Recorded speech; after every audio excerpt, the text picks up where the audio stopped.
Hey guys, I am Shank and welcome to Shank study circle. तो आज हम फिर से प्रेजेंट हैं क्लास 9 की एक और वीडियो को लेकर, जो कि है एक्सरसाइज 7.1 का सॉल्यूशन का। तो चलिए चलते हैं क्वेश्चन नंबर 1 में। तो पहला क्वेश्चन, निम्नलिखित कथनों में से कौन से कथन सत्य हैं, कौन से कथन असत्य हैं, इसको कारण सहित आपको उत्तर देना है। तो चलिए, पहला प्रश्न है हमारा कि एक ऐसे बिंदु का अस्तित्व है जिसमें कोई रेखा नहीं गुजर सकती है। यानी एक ऐसे बिंदु का अस्तित्व है, तो हम लिखेंगे असत्य। क्या है? असत्य। क्योंकि एक बिंदु से क्या है, अनंत रेखाएं गुजर सकती हैं। क्या है? क्योंकि एक बिंदु से अनंत रेखाएं गुजर सकती है। अनंत रेखाएं गुजर सकती है। ठीक है, गुजर सकती है। चलिए, ये था आपका क्वेश्चन नंबर 1। इसी गुजर सकती है। क्वेश्चन नंबर 2 देखते हैं। क्वेश्चन नंबर 2 कहता है कि अंत बिंदु वाली रेखा को दोनों तरफ अपरिमित रूप से बढ़ाया जाता है। तो हमने आपको एक बताया था कि एक रेखा है जिसके दो बिंदु हैं, तो यदि कोई रेखा गुजर सकती है तो उसके जो रेखाएं हैं उसको क्या कर सकते हैं, हम दोनों तरफ अनंत तक हम बढ़ा सकते हैं। यानी ये क्या है? सत्य है। ठीक है, सत्य क्यों है? क्योंकि इस पे क्या था, यूक्लिड की अभिधारणा थी। यानी अभिधारणा नंबर 2 से, अभिधारणा 2 से।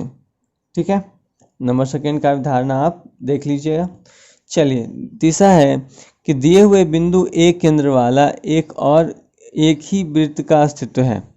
यानी क्या है कि एक केंद्र है, क्या उस एक हम बिंदु ले लेते हैं, उससे क्या हम एक ही वृत्त खींच सकते हैं? ऐसा तो नहीं है। हम चाहें तो यहाँ पर और त्रिज्या का हम दूसरा वृत्त भी क्या कर सकते हैं, खींच सकते हैं। तो हम इसका उत्तर क्या होगा? असत्य।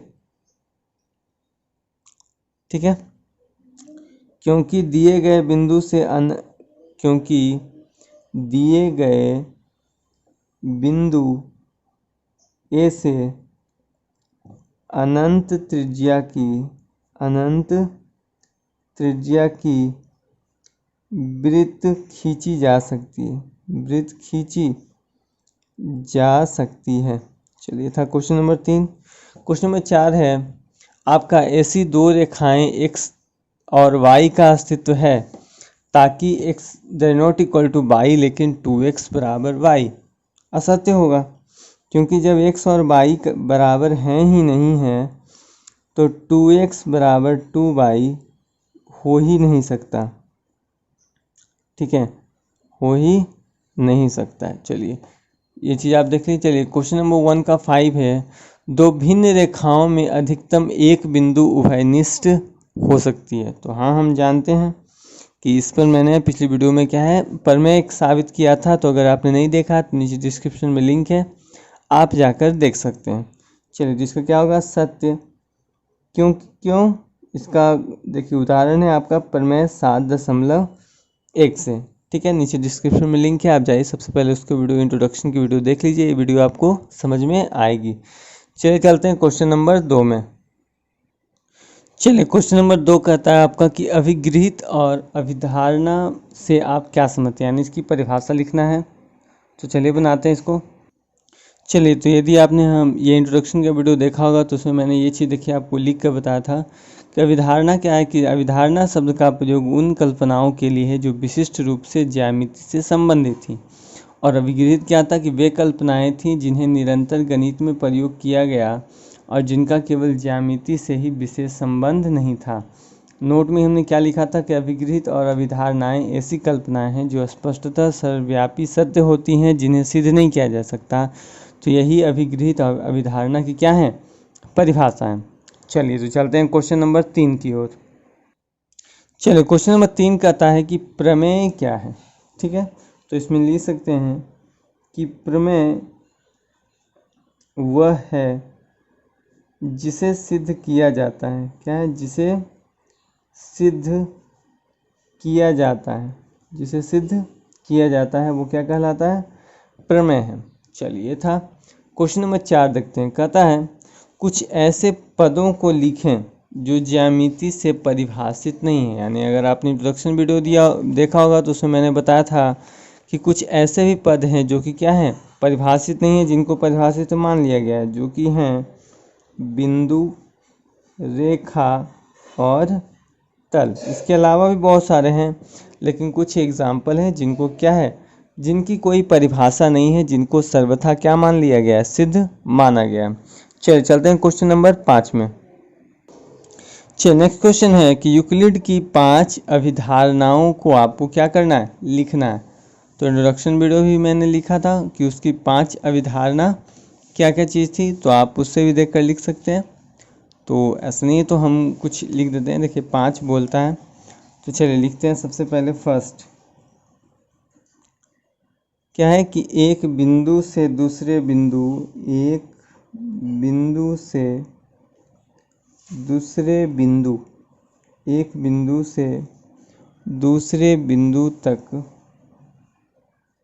एक सीधी रेखा खींची जा सकती है, एक सीधी रेखा खींची जा सकती है।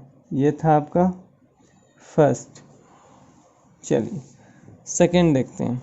सेकंड क्या था, सेकंड कहता है कि एक शांत रेखा एक शांत रेखा के दोनों ओर क्या है, बिंदु को अनिश्चित रूप से बढ़ाया जाता है।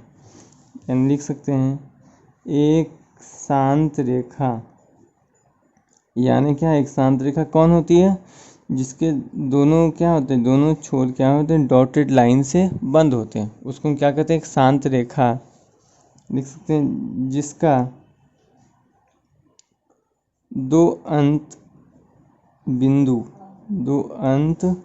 बिंदु हो को अपरिमित रूप से बढ़ाया जाता है, को अपरिमित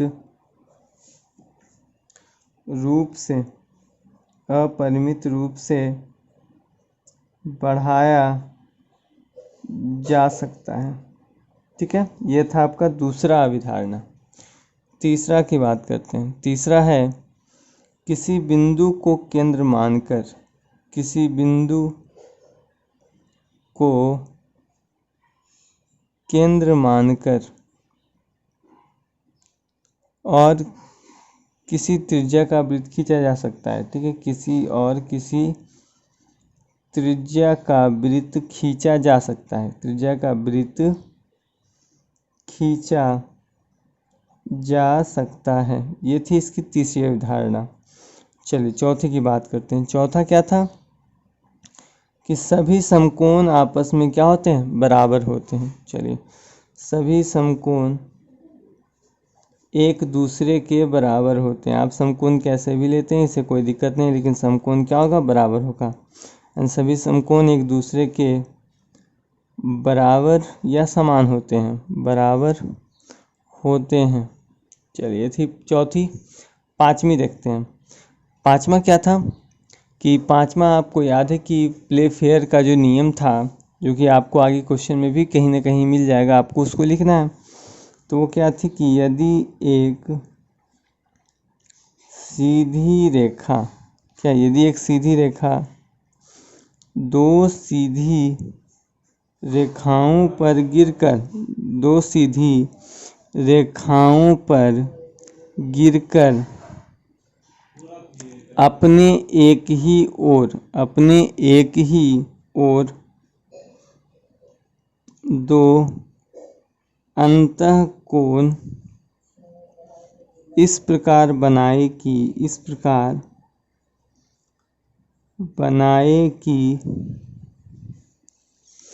इन दोनों कोणों का योग मिलाकर कितना होना चाहिए, 180 डिग्री से कम होना चाहिए। का योग मिलाकर दो समकोण से कम हो, क्या हो, दो समकोण से कम हो। क्या होना चाहिए, दो समकोण से कम होना चाहिए। दो समकोण से कम हो तो वे दोनों क्या होंगे, वे दोनों सीधी रेखाएं क्या होंगी, अनिश्चित अनिश्चित रूप से बढ़ाए जाने पर क्या होगा कि उसी ओर बढ़ेंगी। किस ओर? जिस ओर क्या था कि 180 डिग्री हो रहा था, यानी दो समकोण के बराबर हो रहा था, बढ़ाए जाने पर उसी ओर मिलती हैं जिस ओर दो समकोण बनते हैं। यानी याद होगा तो मैंने बताया था आपको ये वाला कि क्या था कि जब दो लाइन क्या है, आप फिर से समझिए, दो लाइन क्या है, इस प्रकार है। एक सीधी रेखा कहीं गिरती है तो इधर क्या है, मान लीजिए दो समकोण यानी 90 डिग्री 180 डिग्री। तो यदि इस लाइन को बढ़ाया जाए तो ये लाइन क्या है, इधर की ओर ही बढ़ेंगी और इधर की ओर ही क्या होंगी, कटेंगी। तो ये थी प्लेफेयर के नियम या यूक्लिड की 5वीं अवधारणा। चलिए नेक्स्ट क्वेश्चन है हमारा कि यूक्लिड की 3 अभिगृहितों को लिखें। ठीक है, 3 अभिगृहित को क्या करना है, आपको लिखना है। तो मैंने पिछले की यानी क्या है, जब मैंने इंट्रोडक्शन की वीडियो बताई थी उसमें भी दिया था। तो चलिए, अगर आप नहीं देखा है तो इसका आंसर आप लिख लीजिए। चलिए, तो नंबर फर्स्ट है हमारा, पूर्ण अपने भाग से बड़ा होता है। पूर्ण अपने भाग से बड़ा होता है। ठीक है, यूक्लिड कितने अभिगृहित में पहला क्या है, पूर्ण अपने भाग से क्या होना चाहिए, बड़ा होता है। आप कोई भी लिख सकते हैं, छोटा कारण लिख रहे हैं। एक ही वस्तुओं के दुगने परस्पर बराबर होते हैं। एक ही वस्तुओं के दुगने परस्पर बराबर होते हैं। क्या होते हैं, परस्पर बराबर होते हैं। तीसरी अवधारणा क्या है कि एक ही वस्तुओं के आधा यानी आधे भाग, एक ही वस्तुओं के आधे परस्पर बराबर होते हैं। परस्पर क्या होते हैं, बराबर होते हैं। चलिए, ये थी यूक्लिड की 3 अभिगृहित। चलिए चलते हैं क्वेश्चन नंबर 7 में। चलिए, क्वेश्चन नंबर 7 है आपको क्या है कि प्ले फेयर की अवधारणा। तो आप यूक्लिड की 5वीं अवधारणा को लिख लें। यूक्लिड की 5वीं अभिधारणा को लिखें। ठीक है, तो आप इसको लिख लेंगे, यही आपका आंसर हो जाएगा। अभी मैंने जस्ट क्वेश्चन नंबर 5 में लिखा था, तो आप उसको देखकर जो 5वां नंबर था उसको आप लिख सकते हैं। चलिए, क्वेश्चन नंबर 8 देखते हैं। क्वेश्चन नंबर 8 कहता है कि निम्नलिखित पदों में से प्रत्येक पद को परिभाषित करें। ठीक है, नीचे 4 पद दिए गए हैं, तो उसको आपको परिभाषित करना है। और उसके परिभाषा के अंदर जो कुछ वर्ड आते हैं जो कि परिभाषित नहीं है, आपको क्या करना है, उसे भी क्या करना है, परिभाषित करना है। तो देख लेते हैं क्या क्या चीज़ें हैं उसमें। तो चलिए, इसमें सबसे फर्स्ट है आपका समांतर रेखाएं। समांतर रेखाएं सबसे पहले आपका आता है, समांतर रेखाएं आता है। तो समांतर रेखा के अंदर क्या क्या है, चलिए समांतर रेखाएं कहता है कि सबसे पहले इसकी परिभाषा कि समांतर रेखाएं दो रेखाएं, ठीक है, समांतर रेखाएं दो रेखाएं L तथा M हैं। ठीक है, यानी L और M क्या है, समांतर, या L तथा M समांतर रेखाएं कहलाती, इसको लिख सकते हैं कि समांतर रेखाएं क्या है कि दो रेखाएं L तथा M क्या है, समांतर रेखाएं हैं। इसे लिख सकते हैं समांतर रेखाएं हैं, या ऐसे आप लिख सकते हैं समांतर रेखाएं हैं यदि उनमें कोई उभयनिष्ठ नहीं है। उभयनिष्ठ नहीं है। चलिए, ये हो गया हमारा कि कह सकते हैं कि दो बिंदु L तथा M, इसके जब आप P तथा Q लिख सकते हैं, समांतर रेखाएं होंगी यदि उसमें कोई उभयनिष्ठ बिंदु नहीं है। यानी आप देख सकते हैं, यानी इस प्रकार जो रेखाएं एक दूसरे क्या है, समांतर हैं, क्योंकि इसमें क्या है, कोई बिंदु उभयनिष्ठ नहीं है। क्योंकि कोई उभयनिष्ठ होने के लिए क्या है, बिंदु को क्या है, एक दूसरे से प्रतिच्छेद करना पड़ता है। लेकिन समांतर रेखाएं में ऐसा नहीं है। ये हो गया मान लीजिए L, ये हो गया आपका M। तो एक दूसरे से क्या है, समानांतर दूरी पर क्या है, ये निकल रही हैं। तो चलिए अब इसके अंदर क्या क्या आपको परिभाषित है, क्या क्या सीधा क्या अपरिभाषित पद है वो आपको लिखना है। चलिए तो समानांतर रेखाओं के अंदर जो अपरिभाषित पद हैं वो क्या क्या हैं। चलिए यहाँ की बात परिभाषा से ही देखें तो रेखाएं, अपरिभाषित पद में क्या है, रेखाएं हैं। ठीक है, तो क्या आप रेखा को परिभाषित कर सकते हैं। तो अभी क्वेश्चन नंबर शायद 1 या 2 या 3 में ही हमने बताया, शायद 4 में, कि रेखाएं, बिंदु और तल 3 ऐसे बिंदु हैं जो कि क्या है, जिनको जो परिभाषित मान लिया गया, जिनको क्या है कोई किसी परिभाषा की ज़रूरत नहीं है। चलिए इसके बाद आया है 2 रेखाएं तथा जिन्हें कोई उभयनिष्ठ बिंदु नहीं है। तो बिंदु क्या है, यहाँ पर बिंदु भी क्या है, एक अपरिभाषित पद है। तीसरा देख लेते हैं उभयनिष्ठ, क्या है, उभयनिष्ठ, ठीक है, मतलब दोनों पर स्थित। उभयनिष्ठ का मतलब क्या होता है, दोनों पर स्थित है। चलिए चौथा पॉइंट इसमें आता है न्यून कोण। क्या आता है, न्यून कोण। अब समानांतर में न्यून कोण की क्या बात है भाई, कि समानांतर पद में क्या होता है कि एक न्यून कोण है, जिसका मतलब है क्या, सॉरी ये दूसरा पद है। ठीक है, समानांतर में नहीं, जैसे ये पहला था, दूसरा देखिए न्यून कोण है आपका। न्यून कोण कहता है वह कोण जिसका माप क्या हो, 90 डिग्री से कम हो। क्या हो, 90 डिग्री से कम हो। ठीक है, ये दूसरा है, यानी ये आपका फर्स्ट हो गया, यह आपका सेकंड हो गया। अब इस न्यून कोण के अंदर क्या क्या अपरिभाषित पद हैं, आपको उसको लिखना है। अपरिभाषित पद को आपको क्या करना है, इसमें बताना है। अब इसके अंतर्गत आपको अपरिभाषित पद क्या मिल रहा है, सबसे फर्स्ट जिसका माप, यानी माप, क्या आप माप को परिभाषित कर सकते हैं, नहीं कर सकते हैं।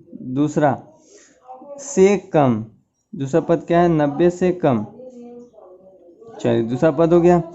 तीसरा पद क्या है कि जिसका माप 90 डिग्री, 90 डिग्री मतलब क्या है, समकोण। समकोण अपरिभाषित है, इसको आप सीधे बताइएगा कि हाँ 90 डिग्री क्या है, बराबर है, लेकिन समकोण आप सही ढंग से परिभाषित नहीं कर सकते हैं। चलिए अब तीसरा देखते हैं। तीसरा चीज़ है हमारा आयत। ठीक है, अब आयत है, तो आयत किसे कहते हैं, तो 4 रेखाओं से घिरी आकृति या 4 रेखाओं से बनी आकृति जिसके चारों कोण बराबर, जिसके चारों कोण क्या हो, जिसके चारों कोण बराबर हो। क्या हो, चारों कोण बराबर हो, आयत कहलाता है। क्या कहलाता है, आयत कहलाता है।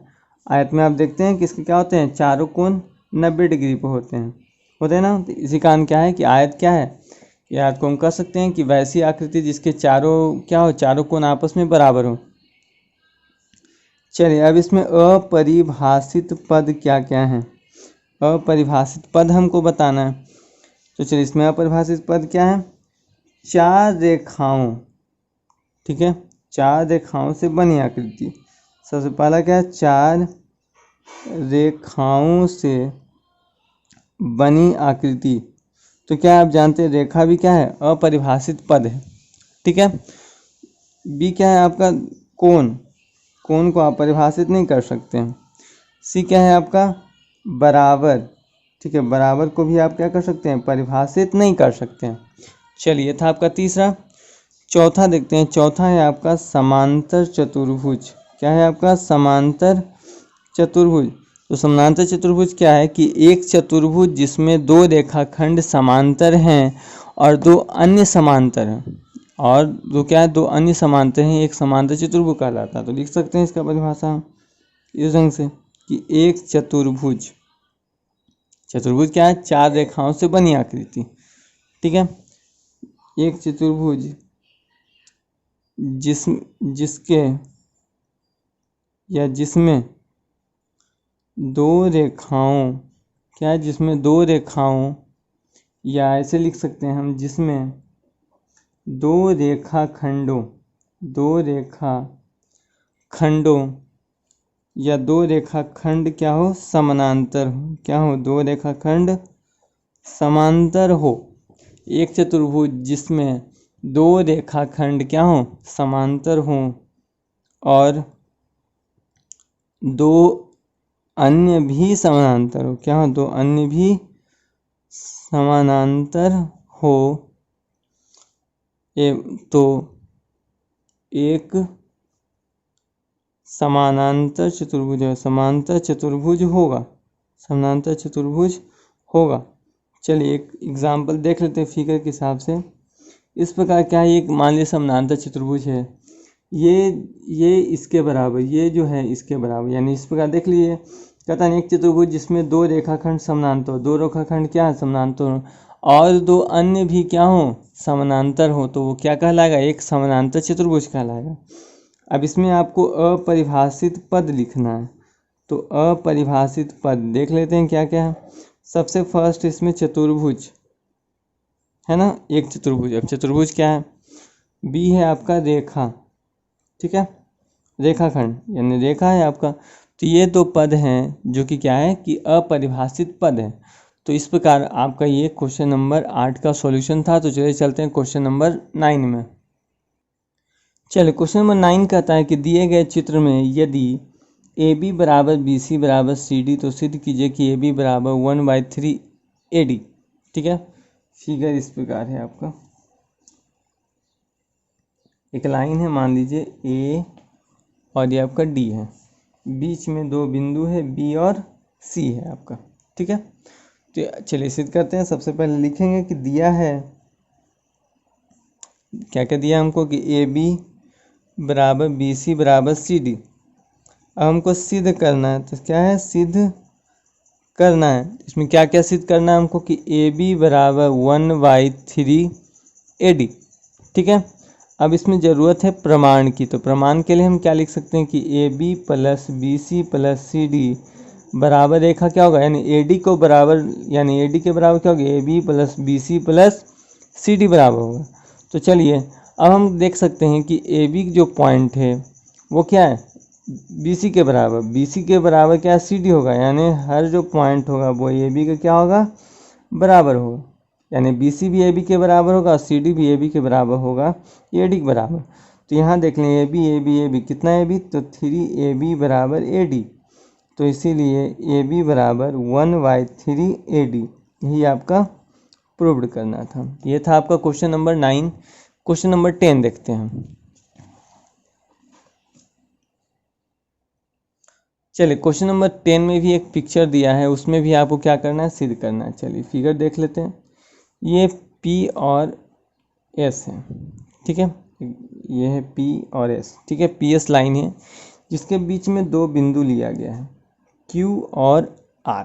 ठीक है, तो आपको सिद्ध करना है कि PQ बराबर 1/3 PS, यानी उसी के जैसा, क्वेश्चन नंबर 9 के जैसा, बस थोड़ा सा इसमें अलग दिया है।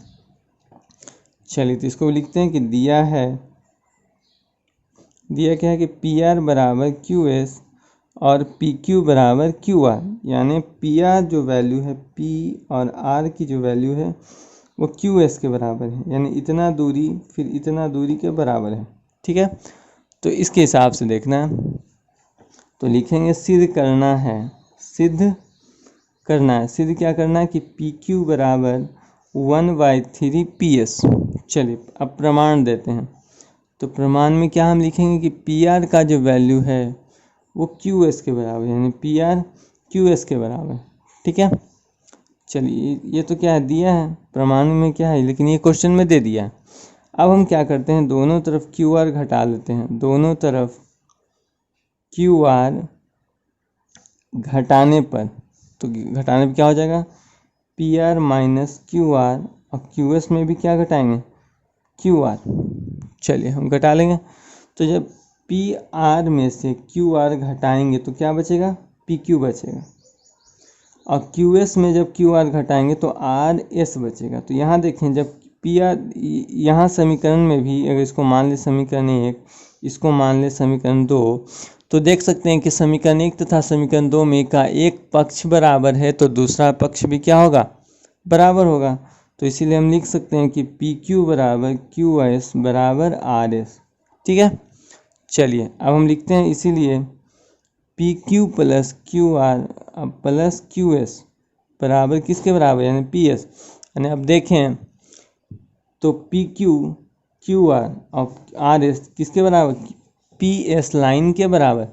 यहाँ देख लें कि पी क्यू क्यू एस के बराबर है, क्यू एस भी क्या है, पी क्यू के बराबर, और आर एस भी पी क्यू के बराबर। तो चलिए समीकरण 9 के जैसा हम कर लेते हैं, इसका वैल्यू भी पी क्यू, ये भी पी क्यू के बराबर बराबर पी एस। तो ये हो जाएगा 3 पी क्यू बराबर पी एस। तो इसीलिए पी क्यू बराबर 1/3 पी एस। यही आपका क्या हो गया, प्रूव्ड हो गया। तो चलिए इस प्रकार आपका 7.1 चैप्टर क्या हो गया, ख़त्म हो गया। तो मिलते हैं नेक्स्ट वीडियो में, तब तक के लिए धन्यवाद।